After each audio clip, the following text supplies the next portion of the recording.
May tao sa kabilang line. Hello. Hi po. Hi, good evening. Good evening din po. Kamusta po ang buhay? Okay lang po. Okay lang. Maligayang gabi sa inyo lahat sa Cebu. Sige po. Ayan, Mark.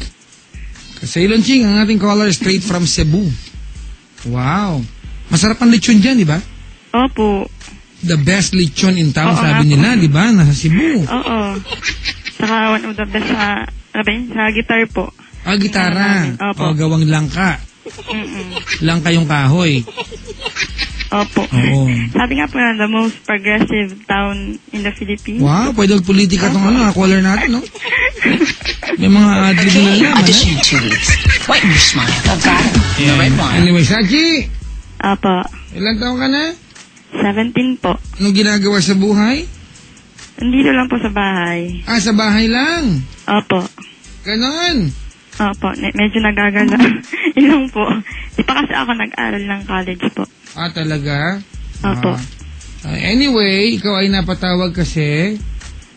Ganito po kasi yun. May relative po ako. Pinsan po. Pinsang buo. Si Jim. Pwede po pangalanan. Okay lang, bala ka. Pinsan mo yan. Si Jim po. Siya yung dati, mga bata pa kami. Lagi kaming away-bati. Kasi medyo malayo kasi sa Manila. Nandyan po kasi sa Nueva Ecija. Tapos ako po, hindi sa Cebu. Okay. Minsan lang po kasi kami nagkikita. Yun po. Medyo, every 5 years lang po kami nagkikita. Tapos, yun po. Nung nagkita kami, 15 ata ako nun. Nagkita po kami ulit. Tapos, ayun, naging close kami. Bali, siya na yung naging best friend ko. May problema ako, siya yung sinusumbungan ko. Pinsan buo? Ganon. Opo, pinsang buo. Anak ng tsahin ko po. Malamang, pero yung tsahin mo kapatid ng? Kapatid ng papa ko po. So talagang, ini-establish ko na po mga kaibigan, sa pinsang buo, as in buo. Opo. Magkapatid ang magulang ninyo. Opo, magkapatid Alright. po. Anak ko, parang ano ba ito, ha? Opo. Oh my God, Tapos, talaga, Oh my God, ha? Tapos po, ayun, nung nagbakasyon po kami sa Leyte po, nagbakasyon kami, bali doon kami nagkikita ng lahat ng mga magkakapatid, doon nagkikita, lahat ng mga pipinsan, doon nagkikita every 5 years po. Tapos, ayun, naging close kami, tas halos sabay maligo, ayun, kung saan siya, andun din ako, kung saan ako, andun din siya, ayun, na close po kami. Tas, di ko po alam na iba na po yung tingin niya. Kasi, baka pati ikaw. Hindi po. Sinasabi ko lang po kasi nag-away po kami ngayon. Nag-away kayo ngayon? Opo. Tapos po, ayun, nung 15 pa ako nun, nagka-boyfriend po ako nung pagkatapos ng reunion namin. Okay. Tapos nagka-boyfriend ako. Tapos, ayun, bali, nung umuwi na po sila sa Manila, then, dito na rin kami sa Cebu. Ayun, open pa rin yung commune namin. Nung nag-aaral pa ako, tapos, lagi siyang tumatawag halos araw-araw. Tapos, ganun, pag nalaman niya na may boyfriend ako, ayun po. Nagalit na po siya. Tapos, medyo may idea na rin ako na iba yung feelings. Iba yung pagtingin niya sa'yo. Hindi lang basta pinsan. Oo. May something. Oo nga po. Sinabi ko sa kanya na, sinabi niya sa akin na, ba't naging pinsan pa tayo? So, sabi niya, may mga dialogue. Oo, sinabi niya, bakit naging pinsan pa tayo? Pero sa amin, yung mga, sabi niya, sa kanila daw, may magpipinsang buo daw na nagkakatulog. Alright, Sachi, tumbukin mo yung katanungan sa akin. Opo, tapos ngayon po, nag-away po kasi 2 years ago na po na hanggang ngayon galit pa po siya sa akin kasi nagka-boyfriend ako. Tapos sinabi niya na makipaghiwalay daw ako sa boyfriend ko. Di ko naman kaya kasi mahal ko yung boyfriend ko. Bakit daw? Anong dahilan niya? Ba't pinapahiwalay ka niya? Di ko rin po alam. Loko ano? Oo nga po, loko. Tapos lagi nga akong ano bang problema? Ano ba ng mga magulang nito? Hindi po, nalalaman nila na hindi na kami nag-uusap kasi dati, pag asan si Lisa, kasi, asan si Sachi, yun, nakita mo Lisa, ba? ha? Madulas ka, ha? Hindi po. Iba po yun. Minsan ko din po yun. Tapos sinasabi, asan si Sachi? Uy, pag ako naman nakita ng ano tanong mo sa akin? Parents, ayun po, ba't po ganun? Hindi ko alam. Sa tanungin mo. Yun nga po. Yung gusto ko na pong makipagbati sa kanya. May nag-text. Papadyak na-develop yata sa paliligo nung bata pa sila. Baka sa paliligo. Alright, ganito gusto mo na makipagbati. Opo. Hindi rin kasi maganda na may kaaway ka. Kaya nga Lalo po, pinsan. na kami, tapos, Diba, pero kung yung pakikipagbati mo sa kanya ay bibigyan niya ng mali siya, dangat meron siya, diba, pagtingin sa'yo, diba? Given yun, diba? Kumbaga, sigurado ka sa bagay na yun, tama? Opo. Okay, hindi ko sa'yo, palipasin mo muna yung panahon. Hindi ito yung tamang panahon. Alam ko magkamag-anak kayo, diba? Opo. Pero parang hindi siya ganun ka-matured para intindihin na magkamag-anak kayo at hindi maganda na meron chienes sa pagitan ninyong dalawa. Kaya nga po.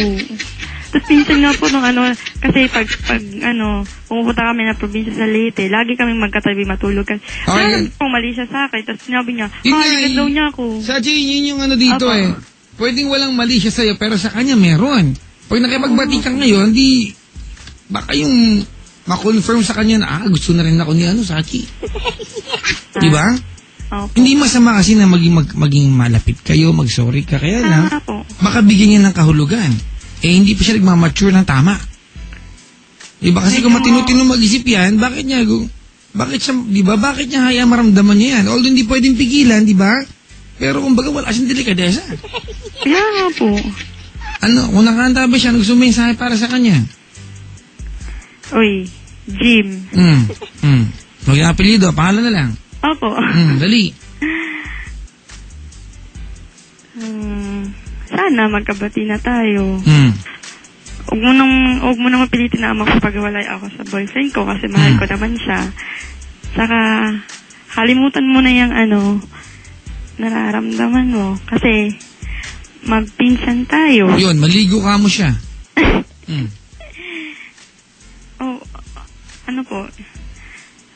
Sana, maging katulad ng dati, yung closest natin na sana, walang mali siya, wala na yung feelings mo. Saka, yun lang po. Huwag na niyang gawa ng issue yung boyfriend ko, gawa niya ng hindi magagandang salita. Tapos sinasabi pa niya, pangit boyfriend ko, ganun. Ito sa repisa mo Oo. Kakainis? Oo nga po, kinukumpara po nga niya sa sa mga artista. Ilang taon na ba yan? Ano po, yung pinsan ko? 19 po. 19? Opo. Oo. Alam mo ganito, sa ngayon, Sachi, total, kaya mo naman itong i-handle mag-isa, di ba? Hindi pa naman siguro ganun kahirap para solusyonan on your own yan, di ba? Ikaw muna. Alright? Baka kasi mahilot pa yung sitwasyon. Pero pag dumating yung pagkakataon na maaapektuhan na yung mga tao na kapaligid sa inyo, lalo't magkamag-anak kayong dalawa, magsabi kayo sa magulang ninyo. Alright? Sabihin mo sa kanila, sinabi mo sa akin. Di ba na itong pinsan may mali siya sa'yo? Na gusto ka niya. Kung yun naman talaga nararamdaman mo. Alright? Opo. Sinabi nga po niya sa akin dati. Yun yung sinasabi ko. May gusto sa'yo pinsan mo hindi maganda, di ba? Ikaw, siguro naaalibad-barang ka na rin, di ba? Parang medyo po kasi. Ano ba yan? Magpinsan tayo? Bakit mo naman mararamdaman yan? Di ba ang pangit? Kaya nga po. Dati wala naman akong niisip na ganito. Parang ngayon, pag iniisip, kasi Naliligo, tapos maghihilod-hilod. Ay, hindi po naman ganun. Kasi nga, dati wala namang mali siya. Kahit nasan ako, andun din siya. Sabay matulog, tapi matulog, sabay maligo, tapos ganun. Iba kasi siguro, ng panahon na yun, mulat na siya. Ay, sa'yo, wala lang. Magkiiba kayo eh. Diba?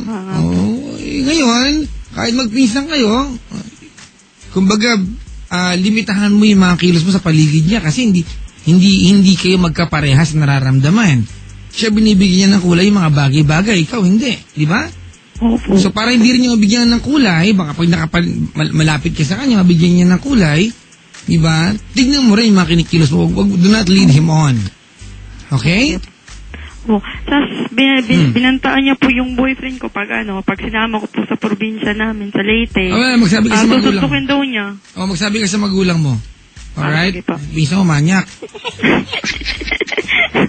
Alright? Opo. Sa utak niya, pinsan mo yan. Oo nga po, kadiri. Delikadesa naman, mga kaibigan. Oo dati nga, kasi buo pa naman. Dati kasi may humingi ng payo sa akin. Ganyan din. Papa Jack, anong gagawin ko? Nagpakasal kami ng pinsan ko. Pinsang buo. Alam mo, sagot ko? Ano po? Huwag kayo maghihiwalay. Nagpakasal na kayo eh. Ang dami na nagalit, pakatawanan nyo na. Di ba, bigyan nyo sila ng dahilan para magustuhan nyo lang ginawa ninyo. Kasi kung maghihiwalay din sila, walang point.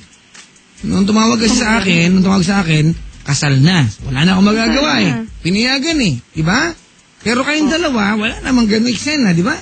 Di ko naman, wala naman po akong... Tama. Okay. Ngayon pa lamang, pigilan na natin, okay?